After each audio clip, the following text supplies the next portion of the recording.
Hi, and welcome back to Family Sociology. We're now looking at Chapter 3. This chapter is on getting together. Now, this isn't exactly about marriage. We're going to follow that up in another chapter. But as a society, we still value marriage. I want to make that comment. Now, marriage is a socially or it's legally and or religiously recognized union between people who commit to one another. But it's still considered the norm. However, there are more than one route to get into a family situation. Marriage isn't the only approach into a marriage or family situation. So when we look at what a family is, which we looked at last week, and we see how there's differences that affect families. They're not all exactly the same, whether that be diversity or other issues. We are now going to look at mate selection. In this particular chapter, that's what getting together is, and the process by which partners are selecting one another. It's a natural starting off point for us to explore family life. Marriage isn't the beginning of family life. Getting together or mate selection is the beginning of family life. You can't have a family unless you first have somebody whom you're going to have a family with. Now, we're going to look at in this chapter is arranged marriages and romantic love, or marriage by choice. And with arranged marriages, it's a type of marriage in which partners are selected by a third party. Often it's parents, but not just by parents, but other people. And then romantic love is more looking at the strong emotional attachment that people will have and partners will have by selecting one another. And it's involved with a mixture of sexual desire, tenderness, affection, playfulness, and it's considered to be what's more recent, if you will, in terms of the getting together options. So we're going to look at the sort of European, North American societies developing this romantic love, and we're going to look at mate selection or courtship. It's still very common in the way we begin our family life cycle. It's generally been started that way. And in addition, with how relationships are established and usual ways that it continues. So this chapter is going to look at essentially getting together as a couple, deciding about whether or not this is a relationship that can be maintained and how we maintain it. And that's something we'll do in this particular chapter. All right, so let's get started right away. Now, in many cultures where arranged marriages are the norm, men are expected to provide the financial support for the family of procreation. Now, remember, the family of procreation is the one that you're developing, and the family of which, in this case, the woman's family, where she was born, as well as other needy relatives. Now, in North America cultures, we value an individual achievement sort of faction or belief in terms of our society. So in North America, each person is responsible for his or her own success and for the well-being of his or her own family of procreation. And so there's a complete difference in terms of culture across North America, and for that matter, most importantly, across the world, around how mate selection is established.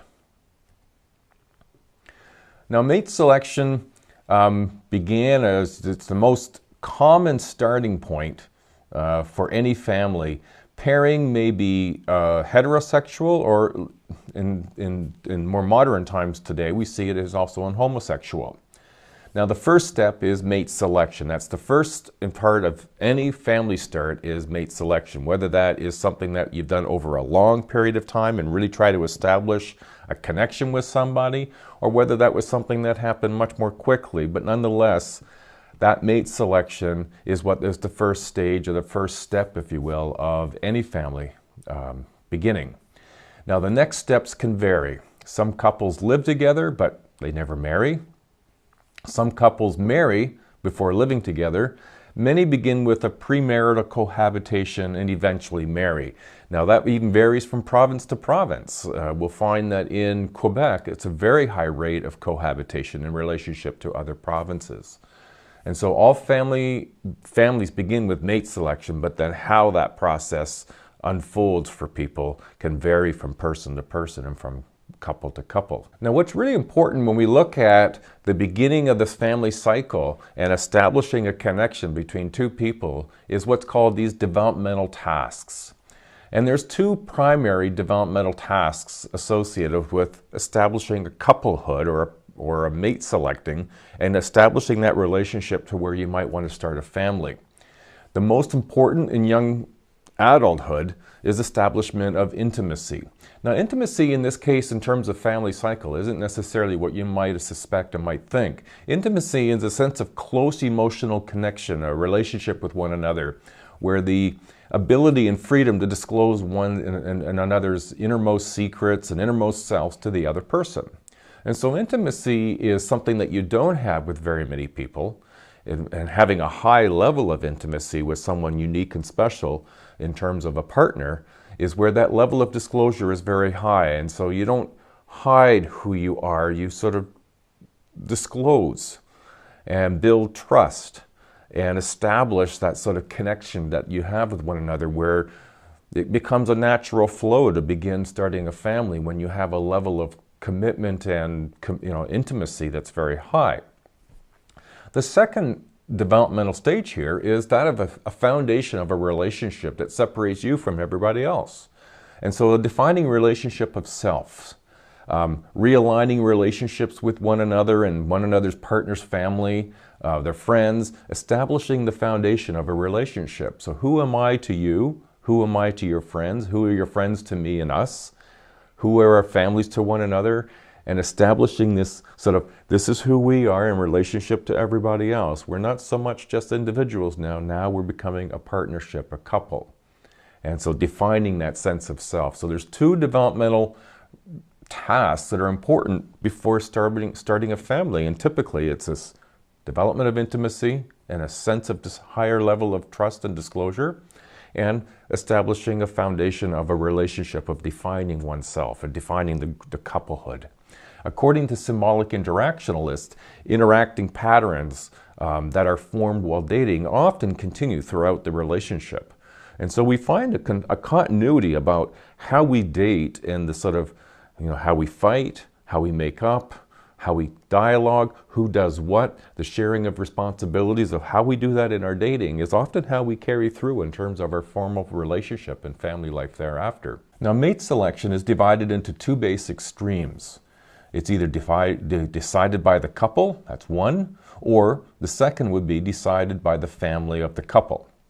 Now, in South Asian families, for example, men are expected to provide financial support for their family of procreation as well as their relatives. If a father dies, his oldest son or brother will support his widow and children. Because they're not regarded as wage earners, women are devalued as a financial liability. The well-being of the family as a whole takes priority over the individual happiness.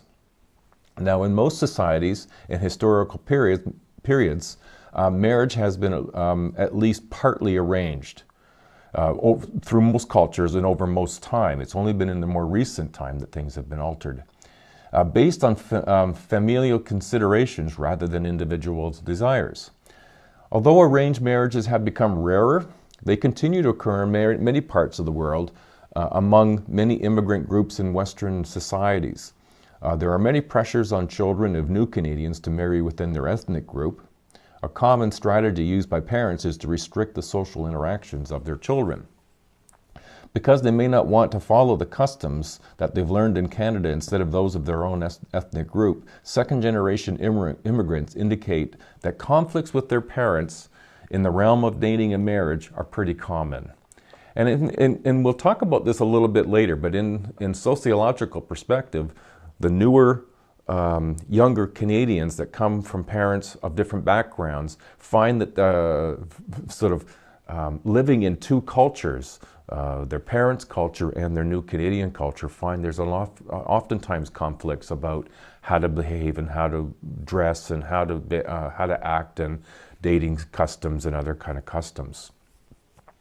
Now, forced marriages, these are marriages in which people are coerced into marrying against their will, very different from arranged marriages in which the free and informed consent of both parties is present. So now when we see a shift towards more free choice, the origin of the term courtship is linked to 12th century France, where young knights performed deeds to prove themselves worthy of love of the lady of the manor. Given their lack of financial resources, they had to do things that would demonstrate, they would be courting, if you will. Now, over time, sex and romantic love became gradually linked along with the emphasis of individuality. Young people wanted the right to choose their own mates. Love became the basis for marriage. Western society has gradually shifted from arranged marriages towards free choice. Bumpy versus smooth shifts occurred more quickly in some parts of the population than others. Changes reflect the changing social conditions and advance in specific knowledge. The earliest settlers in Europe brought this tradition with them to North America, where this focus on romantic love and free choice was combined with the emphasis on individual achievement. Now, when you're looking at the relationship continuum, the arranged and self-chosen marriages are often treated as being very different. However, they lie on a continuum, with complete arranged marriages at one end and completely self-chosen unions on the other. There's also a continuum for the idea of marriage as an exchange, and marriage as shared emotions. In North America, most individuals are in the romantic love on this scale, and we are socialized from childhood to fall in love. So you look at, in the world, the relationship continuum is where we see in different parts of the world, the relationships can go anywhere from arranged to free choice and anything in between. Couples often wait until they are financially and educationally ready to marry.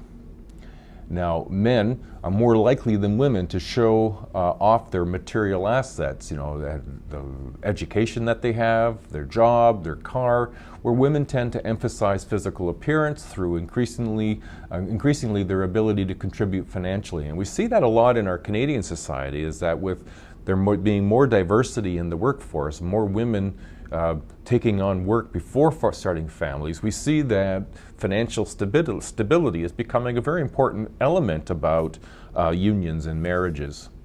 Both men and women display sympathy, kindness, helpfulness, good manners, and humor when it comes into this establishment of relationship.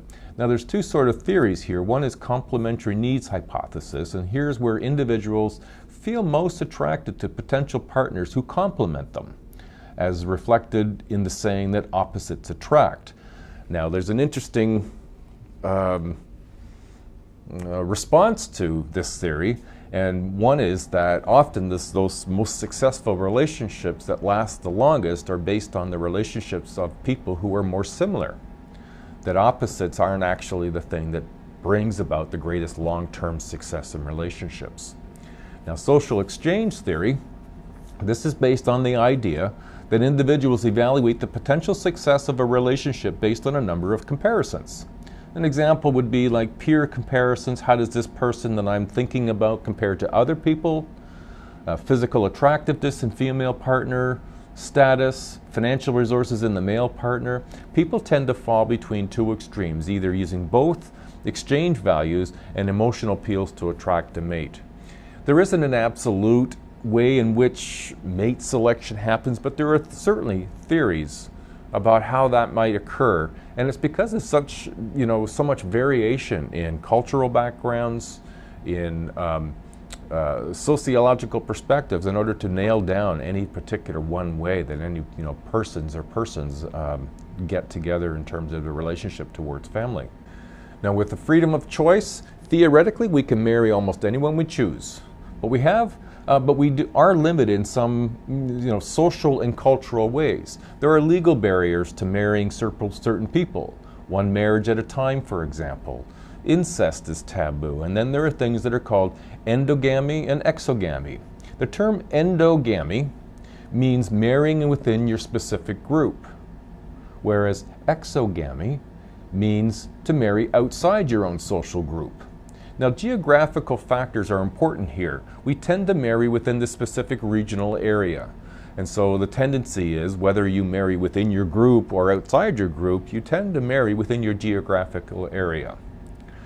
Now, there's a term that's called field of eligibles. And these would be people who are considered acceptable potential partners both by the individual and by society. When substantial age differences exist, women tend to be younger than male partners. People with ethnically different, diverse friends are more likely to marry across ethnic and racial lines. as are members of second and third generation families. And so when we come about freedom of choice, as much as we have the freedom to choose anybody, there are limitations. It's not an absolutely free choice. And lastly, in this first video, we'll look at the wheel of love. And what we're looking at here is a theory on how we can combine the evidence about homogamy and marriage with the ideals of romantic love. Is it possible? And according to this theory, all forms of love and friendship develop through four processes, and that's the quadrants in the middle. The first is feeling of rapport. When people feel comfortable with one another, they reveal aspects of themselves such as their experiences, their hopes, their fears, their dreams, and it's that experience of rapport. You could describe rapport as that time when you would talk with somebody and you're so into the conversation that you find yourself mirroring each other's sort of actions. You know, someone leans towards them and leans on their right elbow. The other person across from them who they're talking with does the same. They're not doing it consciously, but it is starting to represent a level of communication and rapport. You might start using some similar words. You may find that time flies. You know, you thought you were talking for a half an hour, and when you check your watch, you notice 3 hours has passed. This would be this sensation of rapport where you feel very connected, very comfortable, and you start revealing things and you feel understood. The second phase is self-revelation, and this can occur over many areas of life. It can also expose expose private feelings, ideas. Usually, only close relationships involve revelation. This is to suggest that there aren't very many people whom you would be sharing this type of information with, maybe only this person. These are often encompassing sexual activity, whether it's preferences or whether it's just engaged with that type of an activity. So you're really an exclusive group here. The third phase in the development of mutual dependencies. Individuals begin to rely on each other to share ideas. You might have inside jokes, intimate feelings, and you become dependent on one another, that the other person is there for you and you are there for them. The fourth process is personal need fulfillment, and this comes into play if needs are fulfilled, there is growing rapport, and the circular process is renewed. So the more that there is needs met and are fulfilled, there's more rapport, there's more self-revelation, there's more mutual dependency, and it repeats and it repeats. So I think that's where we're going to leave this particular video. I'll carry on with the second video with looking more at getting together and some of the history in that one. All right. Thank you very much, and keep up the good work. And we'll see you in the next video. Bye now.